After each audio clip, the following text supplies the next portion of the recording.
kwakira umushyitsi untunguye past midnight byari byarenze amasaa sita y'ijoro gutyo from General Dallaire. yari Romeo Dallaire. He brought a written message yanzaniye ubutumwa buri mu rwandiko of which I still have a copy. ndetse urwo rwandiko ndacyafite na kopi yarwo ndacyarubitse From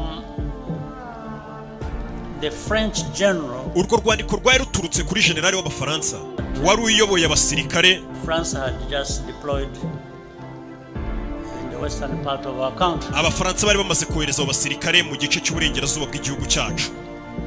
That operation Turquoise. mu kizwi nka operation Turquoise. The message said ubwo butumwa bwari buri mu rwandiko bari banzaniye bwaravugaga that we would pay a heavy price. harimo muri ubwo butumwa muri urwo rwandiko hari handitsemo ngo muzishyura igiciro gihambaye cyane. Meaning those of us, the RPF. bavuga twebwe nyine RPF. ubwo n'abafaransa nyine bari bandikiye babwira twebwe ngo tuzishyura igiciro gihambaye cyane. If our forces dared to try to capture the town of Butare, that is ndetse bameze nk'abari bameze nk'abatwihanangiriza batubwira ati muzishyura igiciro gihambaye cyane nimugerageza mwebwe ingabo za RPF kugerageza kuba mwafata Butare. icyo ni igice cy'amajyepfo y'igihugu cyacu. ubwo bari bari kubiyama babwira ati mwibeshye mugere muri Butare babihanangiriza. abo n'abasirikare b'Abafaransa. So and General Dallaire gave me additional advice. He said icyo gihe wari uzanye ubutumwa Dallaire nawe yongeraho nk'inama yari ari kungira inama. In fact, he warned me. ameze na mbega nk'uri kumburira. Said that the French had attacked helicopters and all kinds of arms. ndetse ambwira ati abafaransa bafite indege zishobora kuba za ndege z'intambara za helicopter, bafite ndetse n'ibindi bitwaro bikomeye, bafite n'imbunda zikomeye cyane.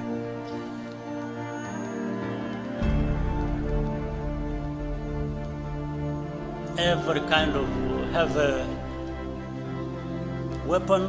buri bwoko bwose bw'imbunda nyine nawe ushobora imagine. gutekereza yari ari kumbwira ko abafaransa babufite. And therefore we are prepared to use them. ndetse anambwira ko biteguye kuba bakoresha izo ntwaro Us kugira ngo baduhagarike if we did not comply. nituramuka tudakoze ibyo bashaka, mbega ibyo kutagera mu majyepfo ubwo ni za Butare kugira ngo bafate Butare. ubwo Dallaire yari ari kumuburira amubwira ati bari abantu bafite intwaro zikomeye cyane. I asked Dallaire, I asked him whether French soldiers bleed. ubwo nanjye amnumvisha ameze nk'uri kumburira ambwira ati bari abantu b'Abafaransa bafite imbunda zikomeye. ikibazo nabashije Dallaire cyaragiraga kiti ese abo basirikare b'Abafaransa uri kumbwira bo ntibava amaraso? icyo kibazo namubajije. abo uri kumbwira ngo bafite imbunda zikomeye n'ibindi byose ntibava amaraso nkatwe? The same way our